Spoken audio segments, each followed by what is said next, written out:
हम लोग पढ़ रहे थे बायबैक ऑफ शेयर्स, और बायबैक ऑफ शेयर्स में हमारे पास एक लास्ट टॉपिक बच जाता है जिसमें हम कुछ कैलकुलेशन का पार्ट करेंगे।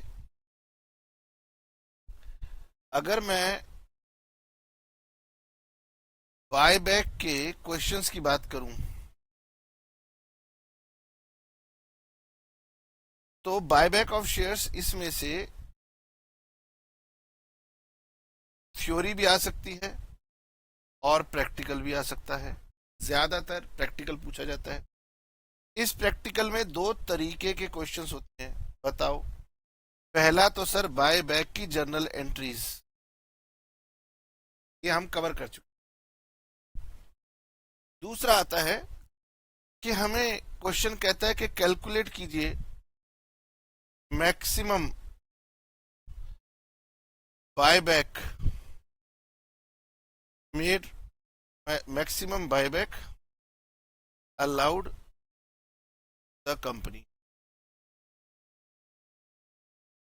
तो जब आप थ्योरी पढ़ेंगे तो थ्योरी में कुछ इंपॉर्टेंट सेक्शंस हैं। उसमें सेक्शन 68 एक इंपॉर्टेंट सेक्शन है जो कि ये बताता है कि अगर कंपनी बायबैक करना चाहती है तो कंपनी को कौन सी कंडीशंस को फुलफिल करना है।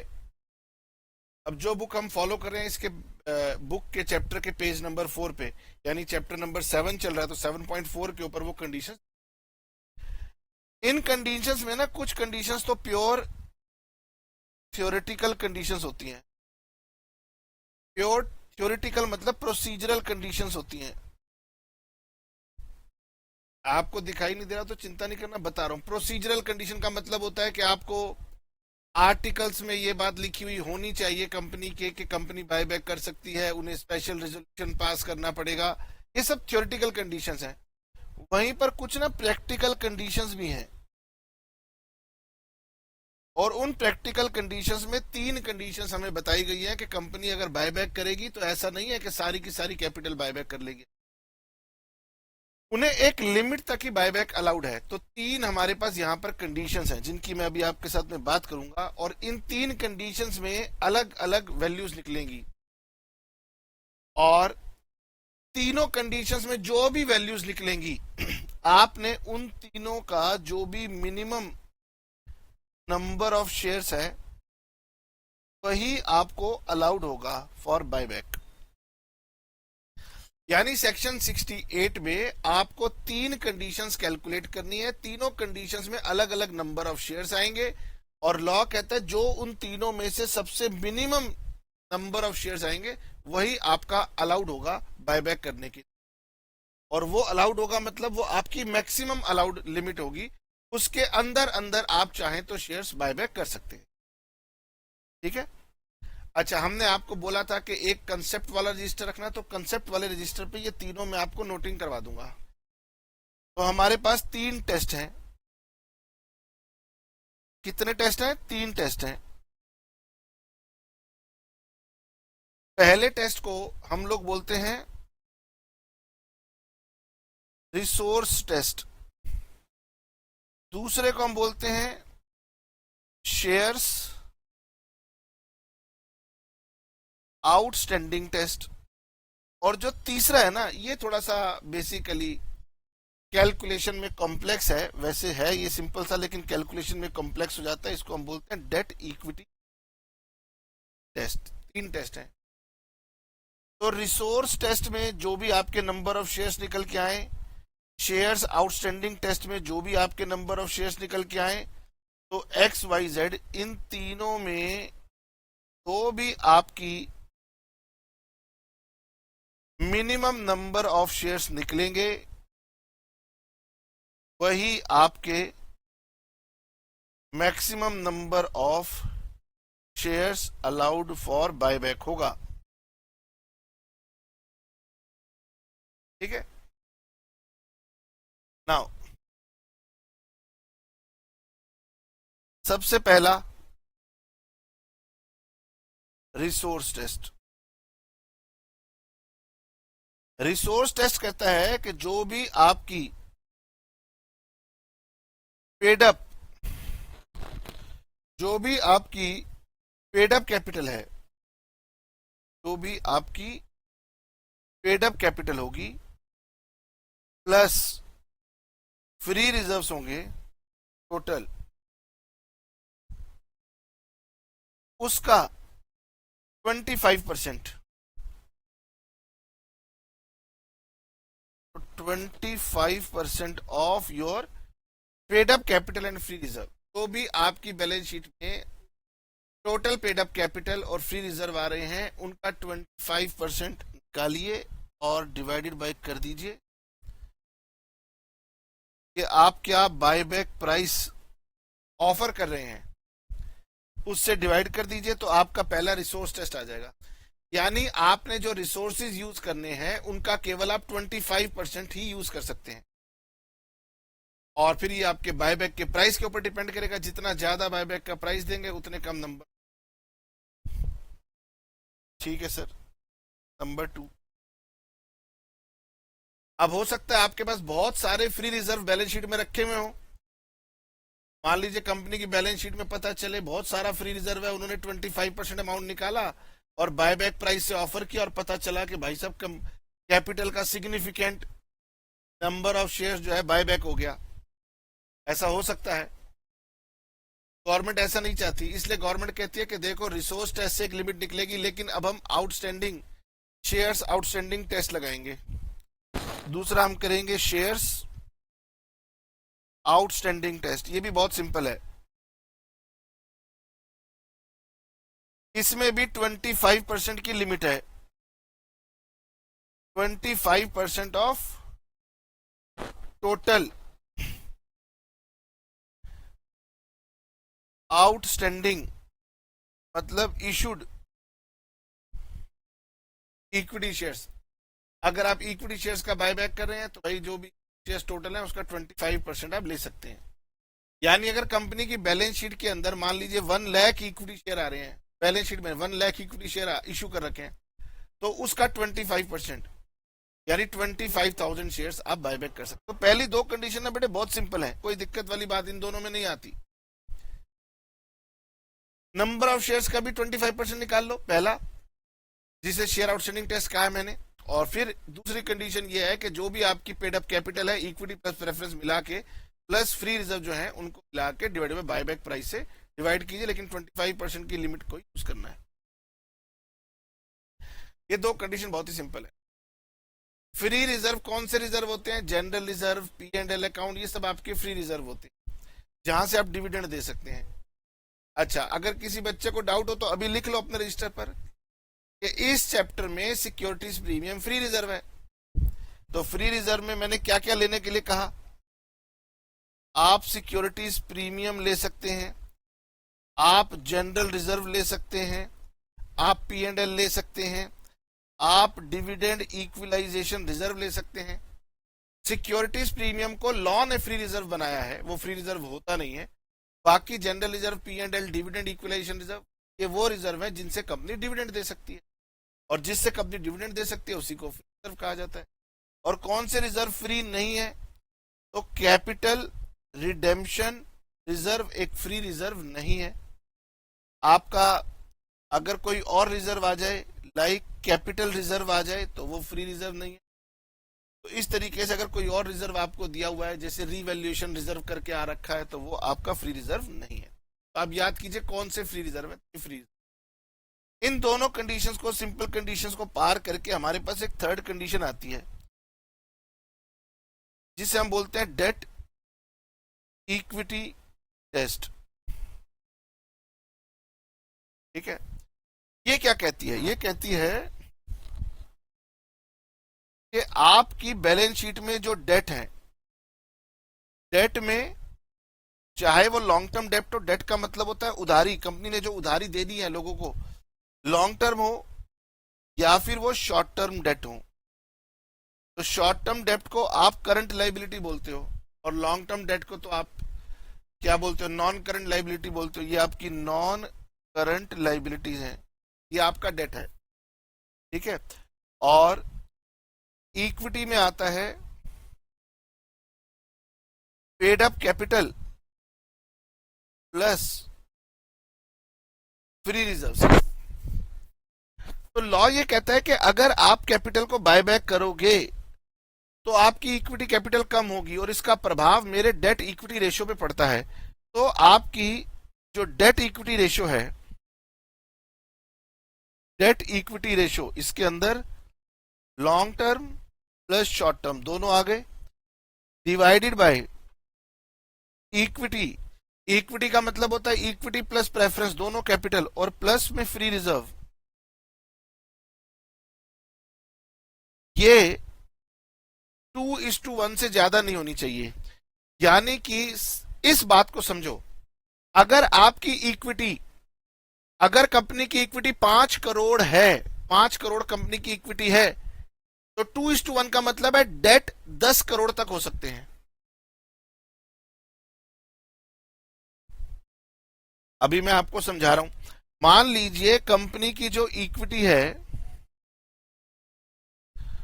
वो है 5 करोड़ और कंपनी के जो टोटल डेट हैं वो है मान लीजिए 8 करोड़। तो अगर मैं अभी देखूं कंपनी की डेट अपॉन इक्विटी रेशियो अगर मैं अभी निकालूं तो ये हो जाएगा 8/5 यानी 1.6:1। अभी क्या आ रही है 1.6:1। तो लॉ कह रहा है कि जब तक आपका डेट इक्विटी के 2 टाइम्स के अंदर अंदर है कंपनी सेफ है, कोई दिक्कत नहीं है। तो कंपनी जब बायबैक करेगी तो कंपनी इसको रिड्यूस करेगी, सॉरी मैं गलत बोल गया, कंपनी इसको रिड्यूस करेगी ना, कंपनी इसको रिड्यूस करेगी। बायबैक करने से कंपनी की इक्विटी और रिजर्व जो है वो कम होंगे। अब कंपनी ने मान लीजिए इसको 4 करोड़ कर दिया तो डेट तो 8 करोड़ ही रहेगा, इक्विटी 4 करोड़ हो गई, तो रेशियो हो गई 2:1। यानी गवर्नमेंट ने कहा गगन बस यहीं पर कैपिंग कर दो, यही आपकी मैक्सिमम लिमिट है जिसमें आप अपनी कैपिटल को कम कर सकते हो, क्योंकि इसके अगर नीचे चले गए आप, यानी इससे ज्यादा बायबैक अगर आपने कर दिया तो आपकी इक्विटी 4 करोड़ से नीचे हो जाएगी, और अगर इक्विटी 4 करोड़ से नीचे चली गई तो आपकी डेट इक्विटी रेशियो 2:1 से ज्यादा चली जाएगी, और उतना ज्यादा लॉ कहता है अलाउड नहीं होगा, सिर्फ मैक्सिमम अलाउड है 2:1। इसका मतलब है अगर आपकी एग्जिस्टिंग इक्विटी, इक्विटी का मतलब फ्री रिजर्व मिला के अगर वो 5 CR है तो आप मैक्सिमम इसको कहां तक ला सकते हो, या मैं कह सकता हूं मैक्सिमम परमिसिबल कितनी है 4 CR। और अगर कोई मुझसे पूछे सर ये मैक्सिमम परमिसिबल क्या है, मैक्सिमम परमिसिबल क्या है, तो ये होती है हाफ ऑफ टोटल डेट। आपकी एग्जिस्टिंग इक्विटी को आप कम करके मैक्सिमम कितना नीचे तक ला सकते हो, हाफ ऑफ डेट तक नीचे ला सकते हो, इससे नीचे नहीं ला सकते। और अगर मैं इसको डिवाइड कर दूं बायबैक प्राइस से तो ये हमारा डेट इक्विटी रेशियो के अंदर मैक्सिमम नंबर ऑफ लिमिट बन जाती है। और यही वो इक्वेशन है, थर्ड इक्वेशन है जो कि बच्चों को तंग करती है। अब आप कहेंगे कि सर इसमें ऐसी तंग होने वाली बात तो लग नहीं रही, प्रेजेंट इक्विटी क्या है वो देख लो और मैक्सिमम अलाउड कितनी है नीचे जाने के लिए, जितना भी डेट है उसका हाफ कर दो, तो जो डिफरेंस है उतना बायबैक अलाउड है, डिवाइडेड बाय बायबैक प्राइस कर दो। तो इसमें थोड़ा सा ना गड़बड़ है। तो अब या तो मैं आपको ना डेट इक्विटी रेशियो को मैथमेटिक्स करके समझाऊं, तो वो तो हमारे एग्जाम में पूछा नहीं जाता कि भाई ये कैसे बन गई, हमें तो एक फॉर्मूला याद करना है। तो मैं आपको पहले बुक से फॉर्मूला दिखाता हूं, उसको नोट करवाऊंगा, उसके क्वेश्चन करवाऊंगा, और लास्ट में अगर समय बचता है तो मैं उसकी एक्सप्लेनेशन आपको बता दूंगा कि वो कैसे बन रही है, जो कि हमारा मेन उसका पार्ट नहीं है। नाउ मुझे बताइए, क्वेश्चन कह रहा है बताओ Gagan maximum number of shares which can be bought back, अगर हमें ये निकालना हो तो ये कंडीशन कहां से आ रही है, सेक्शन 68 से आ रही है। आपको पता होना चाहिए, मैंने कहा था चैप्टर के पेज नंबर 4 के ऊपर वो कंडीशन दी हुई है, उसमें से कुछ तो प्रोसीजरल या थ्योरेटिकल है, जो प्रैक्टिकल है वो मेन 3 है। पहला रिसोर्स टेस्ट निकालो, बहुत ही सिंपल है, जो भी आपकी टोटल पेडअप कैपिटल और फ्री रिजर्व आ रहे हैं उसका 25% कैलकुलेट करो, बायबैक प्राइस से डिवाइड कर दो, बहुत सिंपल है, ठीक है। तो दूसरा आपका है शेयर आउटस्टैंडिंग टेस्ट, इसमें जितने भी आपके टोटल आउटस्टैंडिंग इक्विटी शेयर्स आ रहे हैं उसका 25% निकाल लो। अब तीसरा डेट इक्विटी टेस्ट, यही सबसे ज्यादा कॉम्प्लिकेटेड है, सर आप इतनी बार बोलोगे तो हमें वैसे ही लगेगा कि बहुत ज्यादा कॉम्प्लिकेटेड है। कुछ कॉम्प्लिकेटेड नहीं है इसमें ना। हमें यहाँ पर ना डेट इक्विटी रेशियो का जब हम उथल पथल करेंगे, मैथमेटिक डिराइवेशन करेंगे, तो ये जो शेप लेता है ना वो ऐसी लेता है। पहला पहला वो शेप लेता है नंबर 1 कि अगर आपने बायबैक टोटल फ्रेश इशू से किया है, फ्री रिजर्व यूज नहीं किया, तो ये वाली इक्वेशन निकल के आती है। हालांकि मैं कहूंगा कि भाई मेरे हिसाब से तो ये इक्वेशन थोड़ी सी गड़बड़ लग रही है, इस पर कोई क्वेश्चन आता भी नहीं है, इसलिए इसको छोड़ दो, दिमाग भी मत लगाओ, है ना। अब सर मेरे पास क्या आ गई, तो अब मेरे पास आ गई कि अगर हमने अपना फ्रेश इशू, सॉरी अगर हमने अपना बायबैक फ्री रिजर्व में से किया हो, तो डेट इक्विटी रेशियो की इक्वेशन को यूज करके नंबर ऑफ शेयर कैसे निकाले जाते हैं, इसको रटना पड़ेगा आपको। If all the shares are bought back from free reserve, इसका मतलब अगर आपने कोई भी फ्रेश इशू नहीं किया है तो डेट इक्विटी रेशियो की शक्ल ऐसी आ जाती है, ऑप्शन नंबर 1 या फिर ऑल्टरनेटिवली ऑप्शन नंबर 2। ये दो इक्वेशन है। अब दोनों इक्वेशन में से जब मैं सॉल्व करूंगा ना, तो मेरे लिए सेकंड वाली इक्वेशन इजी है, और ये मैथमेटिकल डिराइवेशन है, दोनों इक्वेशन एक ही हैं, आपको दिख अलग अलग रही हैं लेकिन दोनों से आंसर सेम ही आने वाला है। तो जो कंडीशन नंबर 2 है ना, ये ज्यादा मुझे अप्रोप्रिएट लग रही है, तो मैं ये वाली याद कर लेता हूं। अब हो सकता है किसी बुक में फर्स्ट वाली लग जाए, आपने सेकंड लगा दी, तो आपने घबराना नहीं है, आपका आंसर बिल्कुल सही आएगा। बुक ने बताया कि गगन ये केवल मैथमेटिकल डिराइवेशन है।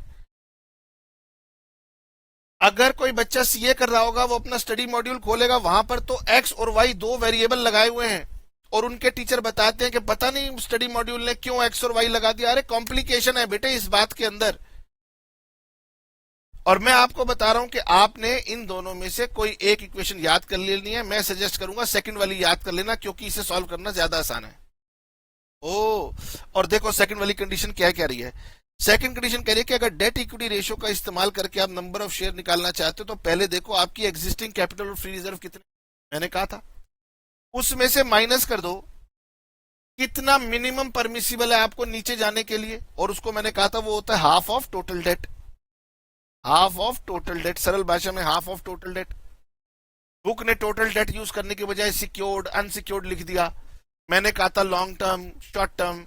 आप टोटल डेट लिख लो कि आपकी एग्जिस्टिंग कैपिटल है और मुझे डेट इक्विटी रेशियो 2:1 मेंटेन करनी है, यानी डेट का हाफ तक मैं नीचे जा सकता हूं, जितना भी डेट है उसका 50%, ये मेरी लिमिट हो गई। सिंपल सरल लैंग्वेज में जो भी आएगी इसको डिवाइड कर देंगे बायबैक प्राइस से, इसको डिवाइड कर देंगे बायबैक प्राइस से प्लस नॉमिनल वैल्यू पर शेयर। इसको आप याद कर लीजिए बस। तो करना क्या है कि सिर्फ ये वाला पार्ट आपने याद रखना है कि bye back price upon nominal value पर शेयर, ठीक है। बाकी ये दोनों फॉर्मूले दोनों एक ही जैसे हैं। अगर आपको ऊपर वाला ज्यादा अच्छा लगे उसको याद कर लीजिए।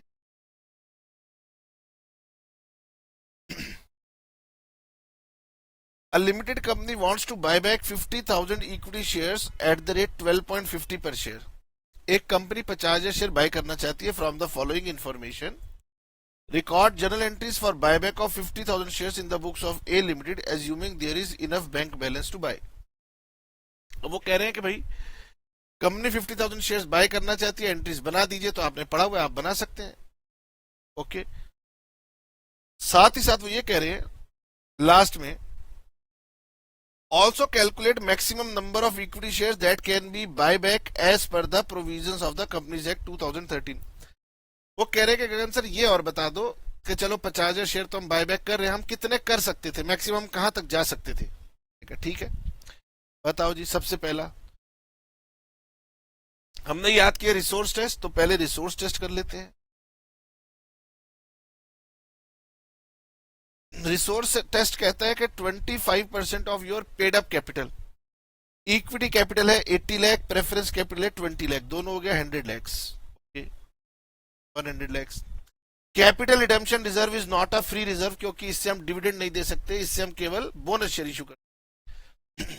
सिक्योरिटीज प्रीमियम इस चैप्टर के लिए फ्री रिजर्व होता है, क्योंकि लॉ ने इसको फ्री रिजर्व इस चैप्टर के लिए बनाया है। ये फ्री रिजर्व है। जनरल रिजर्व हमारा फ्री रिजर्व है, तो दोनों 24 और 22 ये हो गया 46 लाख। और जनरल रिजर्व हमारे पास, पी एंड एल हमारे पास, ये हमारे पास फ्री रिजर्व है, तो ये हमारे पास कितने हो गए 52 लैक्स, ये तीनों मिलाकर के हो गए 52, यानी equity capital plus free reserve हो गया 152 lakhs divided by buyback price that is 12 rupees 50 पैसे।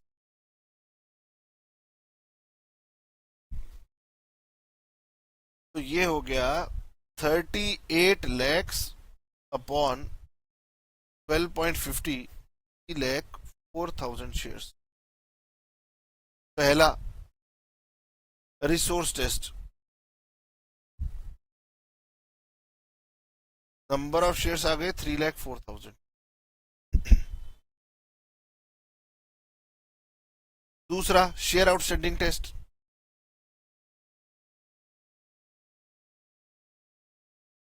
शेयर्स आउटस्टैंडिंग टेस्ट, तो हमारे पास equity shares 80,000, 80 lakh shares of ₹10 तो 8 लाख शेयर्स हो गए, सॉरी 8 लाख शेयर्स हमारे पास आउटस्टैंडिंग है, और उनका 25% ले लो, जो शेयर आप बाय बैक कर रहे हो उसी का लेंगे 25%, दोनों का मिला के मत ले लेना। तो सर ये हो गया 2 लाख शेयर्स। तो सेकंड हो गया shares outstanding test, lakh shares. अब थर्ड हमारे लिए जो है, मेन हमारे लिए वो जो है वो थर्ड है। तो थर्ड ये कह रहा था कि आपका हम डेट इक्विटी टेस्ट रेशियो से निकालेंगे। डेट इक्विटी रेशियो को जब हम मैनिपुलेट करते हैं, चेंज करते हैं, तो उसका रिजल्ट ये निकल के आता है कि number of shares is equal to जो भी आपकी present equity plus free reserve है minus half of total debt, इतना आप नीचे जा सकते हैं, डिवाइडेड बाय, मैंने कहा था दो इक्वेशन है, जो इक्वेशन मैंने याद करने को कही थी उसमें bye back price plus face value of equity share, ये लिया जाएगा। तो यहां पर हमारी प्रेजेंट इक्विटी थी 1,52 लैक्स, आई थिंक यही थी मेरे ख्याल से, है ना। और हमारे जो डेट हैं वो यहां दिए हुए हैं, डिबेंचर्स भी लेने हैं, सिक्योर्ड लॉन्ग टर्म लोन भी लेने हैं, अनसिक्योर्ड भी लेने हैं, इन तीनों का टोटल करेंगे तो 50% 1/2 ऑफ 2,72 लैक्स डिवाइडेड बाय 12.50 हमारा बायबैक प्राइस था और 10 रुपीज की हमारी फेस वैल्यू थी। तो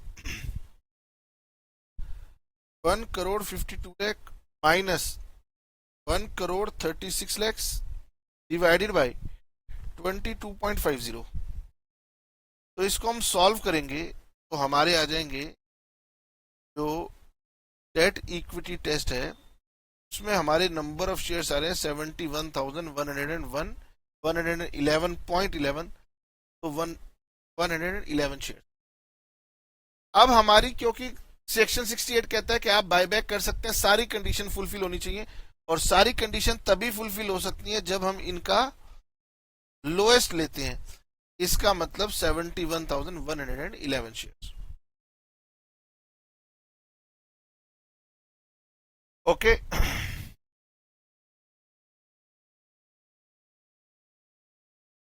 ये सॉल्यूशन आपके पास है और आप इसे खुद करेंगे, यहां से चेक करेंगे, ठीक है। बुक में कई बार एक दो एंट्रीज कम भी होती हैं, तो आपने जो सीखा है उसके हिसाब से आप एंट्रीज पास करेंगे, और जो कैलकुलेशन थी वो प्रॉपरली इस तरीके से आप दिखाएंगे, resource test, share outstanding test, debt equity reserve test.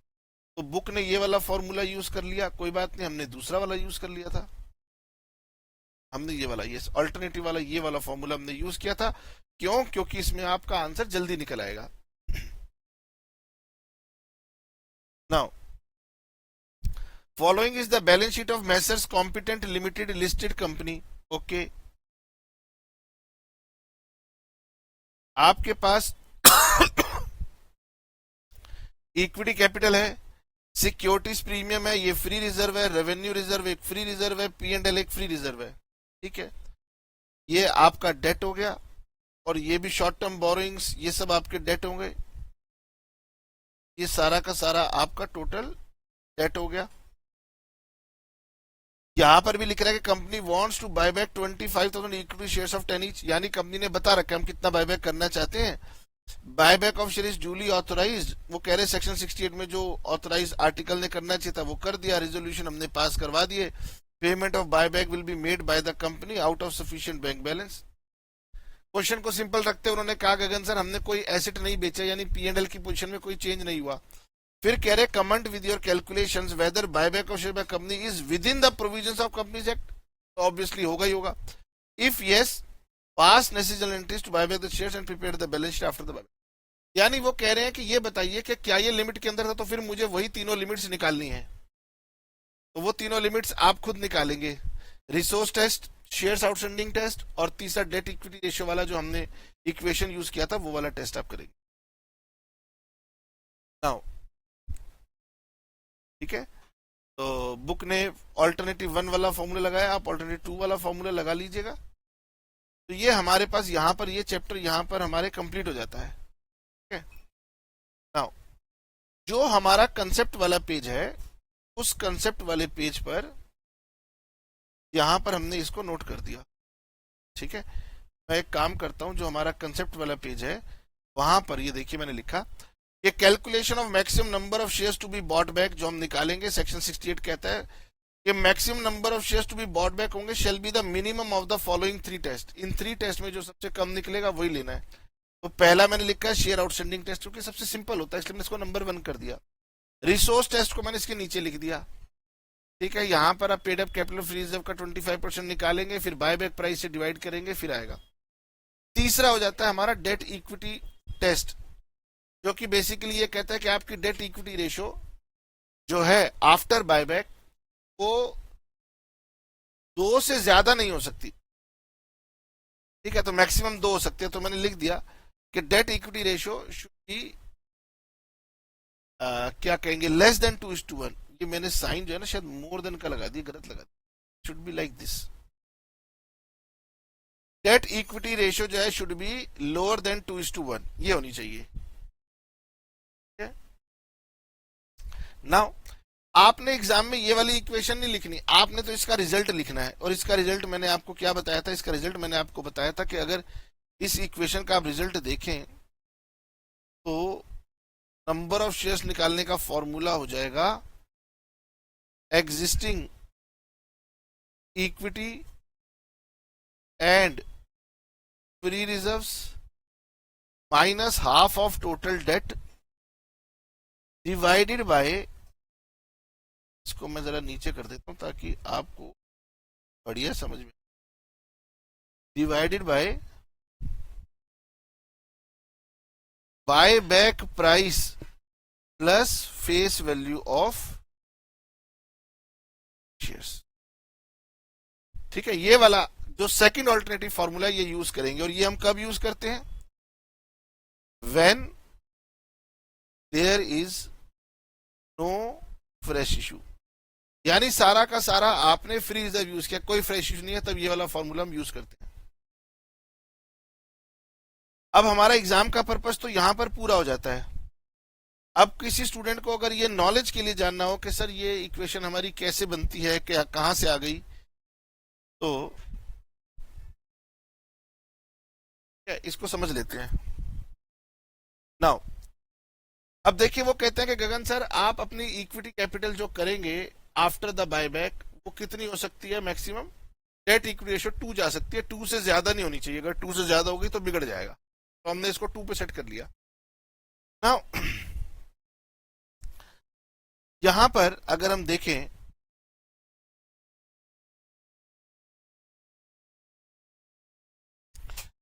अब देखो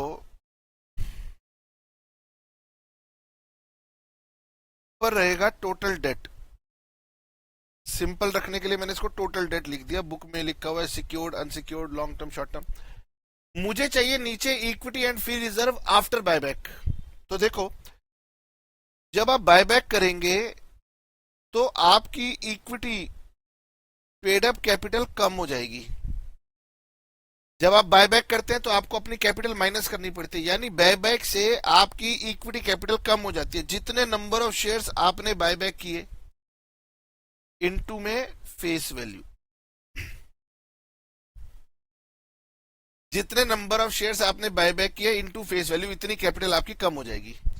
अगर आपने फ्रेश इशू किया होता तो ये वाली कैपिटल आपकी रिप्लेस हो जाती, नए कैपिटल से रिप्लेस हो जाती, लेकिन आपने फ्रेश इशू नहीं किया। हमारे सभी क्वेश्चन में सब कुछ बिना फ्रेश इशू वाला हो रहा होता है, जो कैलकुलेशन वाले क्वेश्चन है। अब बात करते हैं सर, जो हमारे फ्री रिजर्व हैं, उन फ्री रिजर्व में से एक तो हम प्रीमियम को राइट ऑफ करते हैं और एक हम सीआरआर बनाते हैं। फ्री रिजर्व में से क्या होगा, प्रीमियम राइट ऑफ होगा और फ्री रिजर्व से आपको सीआरआर भी बनाना पड़ेगा। This should be equal to 2। Now इसी को और आगे सॉल्व करके देखें तो क्या बनता है, तो टोटल डेट डिवाइडेड बाय जो भी आपकी एग्जिस्टिंग इक्विटी है minus X into face value और प्लस फ्री रिजर्व माइनस जितने भी शेयर आपने बायबैक किए हैं इनटू प्रीमियम और माइनस जितने भी शेयर आपने बायबैक किए होंगे into face value is equal to 2। CRR हमेशा फेस वैल्यू का बन रहा है sir. Total debt divided by जो भी आपकी एग्जिस्टिंग इक्विटी है minus X into face value plus free reserve minus, इन दोनों में अगर मैं x को कॉमन ले लेता हूं, ठीक है, इन दोनों में से अगर मैं x को कॉमन ले लेता हूं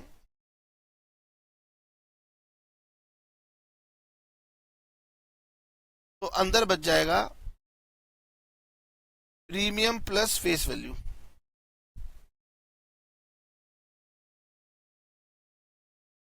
ये मैथमेटिक्स है क्योंकि यहां पर भी माइनस है और यहां पर भी माइनस है, तो जब मैं माइनस को बाहर ले लूंगा यहां पर तो अंदर प्लस हो जाएगा और ये हमारा क्या हो जाता है, ये हो जाता है हमारा बायबैक प्राइस।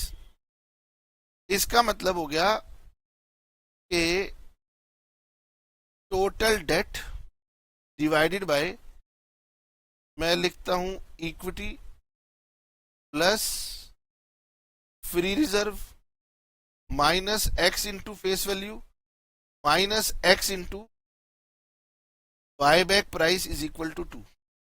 ठीक है, ये इक्वेशन बन करके आ रही है। मैंने थोड़े स्टेप ज्यादा लगा दिए कि बच्चे को एक एक बात समझ में आ जाए। नाउ अब क्या करते हैं, अब इसको सामने लेके जाते हैं।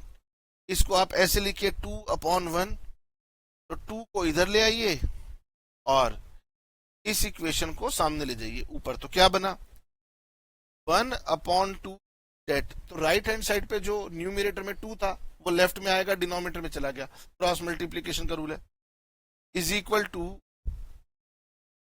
Equity capital plus free reserve जो आपकी एग्जिस्टिंग है उसमें से माइनस होगा x इंटू फेस वैल्यू और उसमें से माइनस होगा x इंटू बायबैक प्राइस। ठीक है, अब जो आपके पास दो इक्वेशन आ रही थी ना, वो क्यों आ रही थी समझिए। नंबर 1, मैं आपको दो तरीके से करके दिखाता हूं इसी इक्वेशन को। एक काम करता हूं,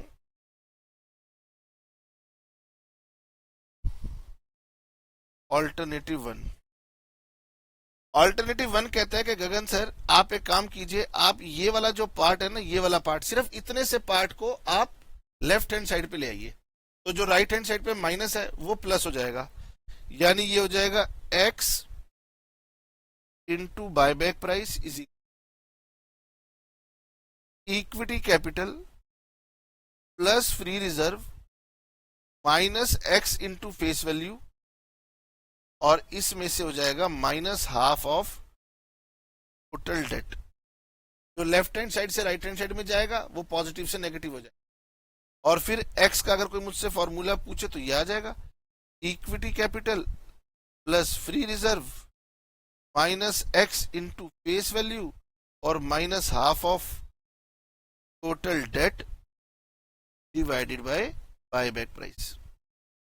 अगर आप अपनी बुक में जाएंगे चेक करेंगे तो यही आपकी इक्वेशन नंबर 1 थी।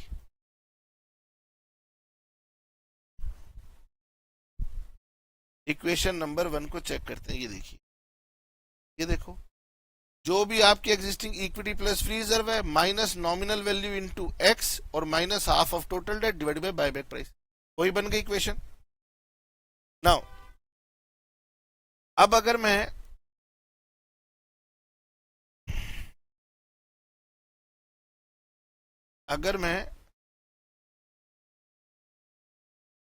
यहां पर इसको ले जाता हूं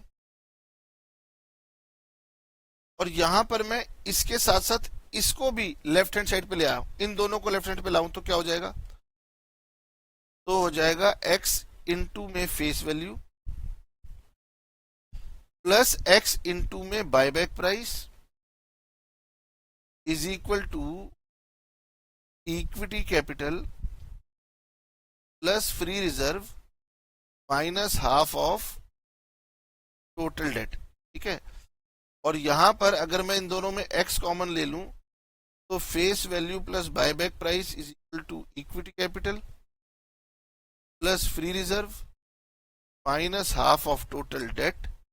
ठीक है, और फिर अगर नेक्स्ट स्टेप में मैं ये जो लेफ्ट हैंड साइड में जो मल्टीप्लाई हो रहा है इसको अगर चेंज करूं यहां पे नीचे आ जाएगा, ये लीजिए, तो ये इक्वेशन नंबर 2 बन गई। आप चेक कर लीजिए, इक्वेशन नंबर 2 में ऐसे ही नीचे आ गया था। तो अगर हम इक्वेशन नंबर 2 को चेक करें तो बताइए वही इक्वेशन बन गई आपकी, existing equity plus free reserve minus half of total debt divided by buyback price plus nominal. ठीक है, तो यही दो इक्वेशन है, ये ज्यादा बेटर है, इसमें जल्दी स्टेप्स में हमारा आंसर आ जाता है। अब जो बच्चे सीए कर रहे होंगे उनके स्टडी मॉड्यूल में एक्स और वाई यूज किया हुआ है, तो वो एक्स और वाई जो यूज किया है वो इसी पर्पज से यूज किया हुआ है। गहराई में जाना बड़ा कॉम्प्लिकेटेड हो जाता है और क्वेश्चन इसी तरीके के आ रहे हैं, वरना सिचुएशन बहुत सारी हो सकती है। आपने यही दोनों इक्वेशन याद करनी है, जो क्वेश्चन है वैसे से ही वो आएंगे। चलिए सर, तो ये चैप्टर यहाँ पर हमारा कंप्लीट हो जाता है। जी भर के प्रैक्टिस कीजिए, 10 ईयर बनाइए। अगर 10 ईयर में कोई पुराना क्वेश्चन होगा तो हो सकता है उन्होंने एंट्रीज अपडेट ना की हो, बुक की एंट्रीज एकदम अपडेटेड है और बुक की कैलकुलेशन इक्वेशन भी एकदम अपडेटेड है। तो मिलेंगे नेक्स्ट क्लास में नए चैप्टर के साथ। Tata bye bye, see you.